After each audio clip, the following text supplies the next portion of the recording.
Welcome back to another Rose City Reptiles video. In today's video, it's been highly requested, we are going to talk about Tegu Puberty, or as some people call it, Gooberty, okay? And is it a myth? Is it real? How do you deal with it? Those are the few things that we're gonna talk about in today's video, as well as look at some beautiful Tegus. So let's jump right into it. And I want to clarify a few things. Some people say that puberty starts with age. Some people say weight. I think it's a combination of the two. I can't say that, Tegu puberty starts when the animal weighs 3 pounds, because that's not fair.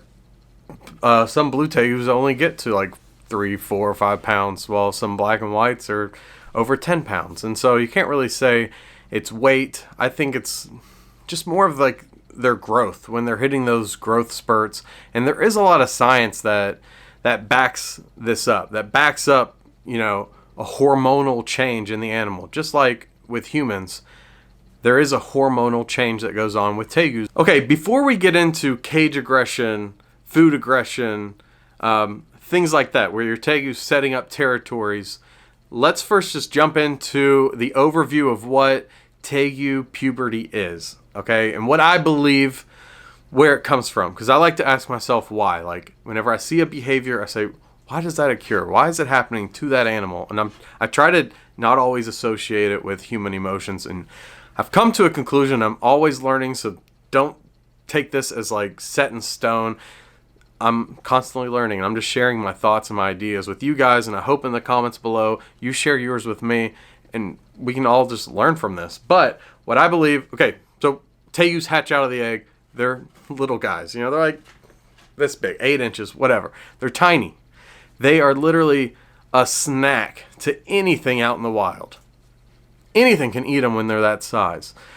And so wanting to hide and being scared when they're dug up or having people reach into the enclosure, those things are very scary for them. Okay, so that would be a small Tegu that we're talking about now.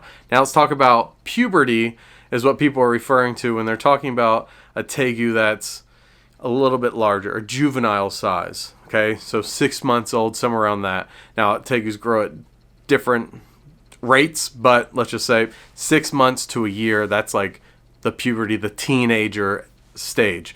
Now what's going on there a lot of the time for people is more of a food aggression thing, because when Tegus are that size, when they're no longer a baby but they're not quite an adult, they are growing very quickly. If you own one, you know what I'm talking about. It's like they're growing every single day, and their appetites fit that growth spurt. Just like if you have kids, you're like, man, they must be in a growth spurt. They're eating a ton of food. But instead of charging the glass and biting at you, kids are just in the refrigerator or the pantry 24/7. It's kind of the same thing, okay? So just think about it. I mean, the demand for the food, the need for the food is going way up, okay? And so their drive for that food is also increasing. Therefore, they are associating you with food much more strongly, okay? So in the next part, I'm going to talk about some tips, some ideas, things that I've done that have worked for me, okay? And I've raised lots of Tegus, hundreds of Tegus, and these are things that I've done that work well for me. So let's jump into that. I do have one of our, let's see if I can get the camera to focus on her, one of our high white red females. She was produced by Mako and Pumpkin in 2019. She's beautiful. She's going to be the host for this part of the show, and then a little bit later we'll pull out a different one. But the reason why I have this Tegu and a Tegu this size is because this is typically the size where people say they struggle with socializing them the most. And there's a good reason for that. And I want us all to put our thinking caps on and think about this realistically, okay? A lot of the times what we do is when an animal is displaying some type of behavior, we like to relate it to a human behavior, because that's what we know to do. So whenever we kind of pick apart Tegu's behavior or reptile's behavior, we have to make sure that we're not just putting human emotion on the animal. Okay, that's very important. You know what? We got a good look at her.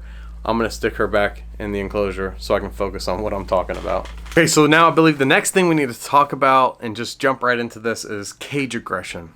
Happens all the time, happens with me, and it may happen with you. Maybe that's why you click this video. So when you go to open up your enclosure, your Tegu is acting how we see it as aggressive. You know, they're charging us, they're opening their mouths, they're wiggling their tail like this, they're arching their back. Okay, there's reasons for that behavior, and one big reason that I believe that we can fall into the trap of is if the only time you're opening that enclosure, or even if it's just most of the time that you're opening that enclosure, if you're feeding them.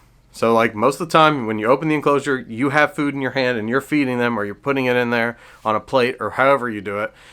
The animal is then associating with you as always having food. Okay, so if you found yourself busy and you're not able to interact with your Tegu that much, and every time you go to their cage or their enclosure, you have food, they've now associated you with food. It's okay to be associated with food. That's actually a good thing. But if every time we have food, then they are then learning that they get food every time you walk up to that enclosure. That's a bad habit, okay? There's a few ways that if you have a busy schedule and you're not able to interact with your Tegu that much, especially when they're growing, like when they're the size of the female I just had out, she is growing quickly right now. Her appetite is ravenous, okay? She wants to eat all the time. And so she's always hungry. So when she sees me, that's what she thinks of. And, you know, it can be a struggle getting them out of the enclosure when they're that way. So something you can do.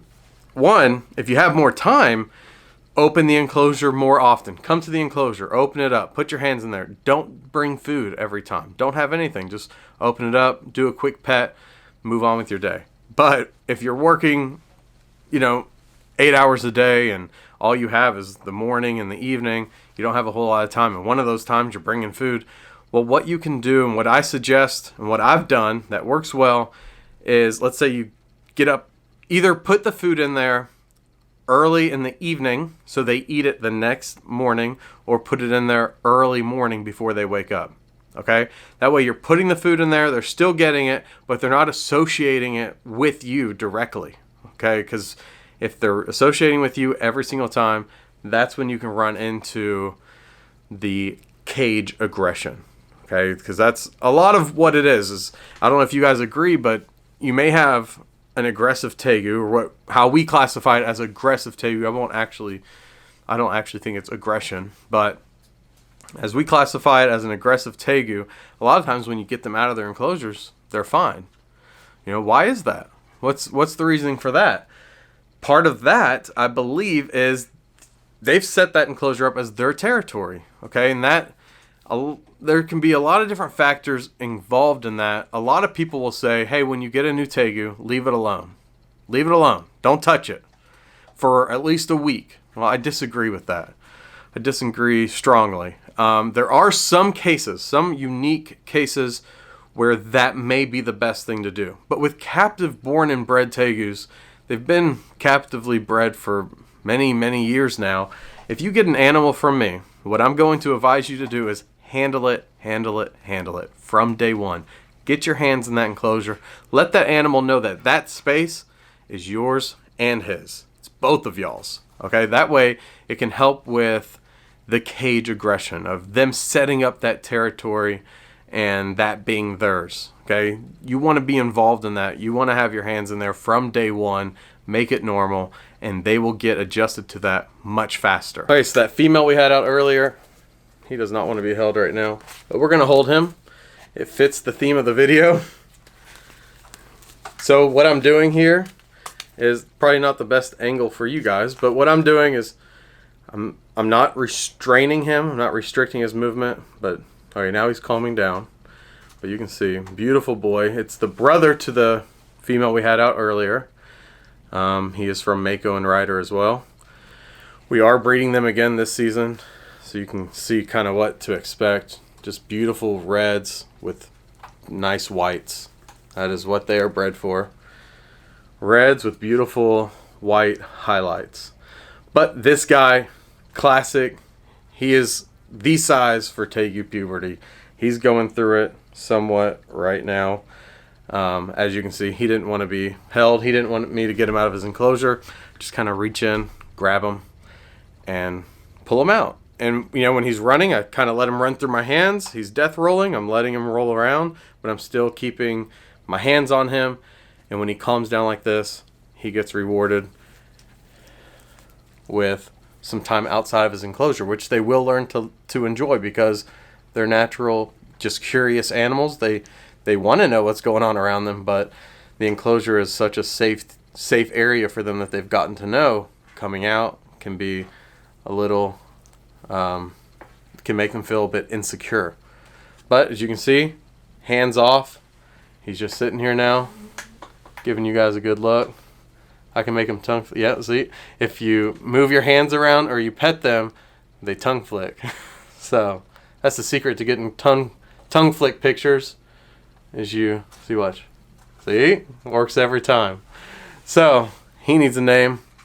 We're gonna name him soon. Him and the female.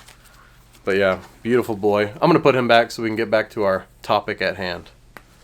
Or actually, let's see if he chills right there for a minute.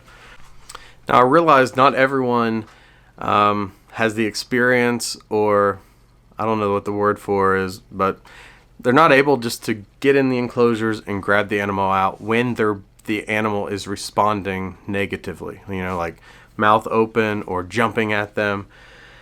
And you got to do what you got to do to feel safe. You know, if that's put on long sleeves and put gloves on, there's nothing wrong with that. I know we talked about them pairing food with you can be a good thing and a bad thing, but to make it a positive thing, you know, like now would be a good time for me to give this guy up here on my shoulder some food. You know, like that would totally reinforce this experience that he's having coming out of the enclosure, sitting on me, letting me handle him, and then he's rewarded with some food.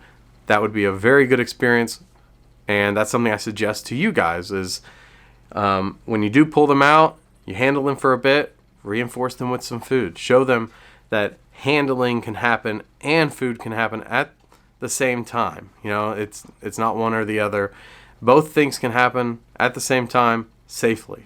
But you guys can see a few minutes ago he was jumping around in my hands even before I had the camera on, and now he is sitting here on my shoulder. This is an animal that I don't handle that often, but you can see he is, well, he's getting worked up a little bit again, and that's fine. See a little death roll there?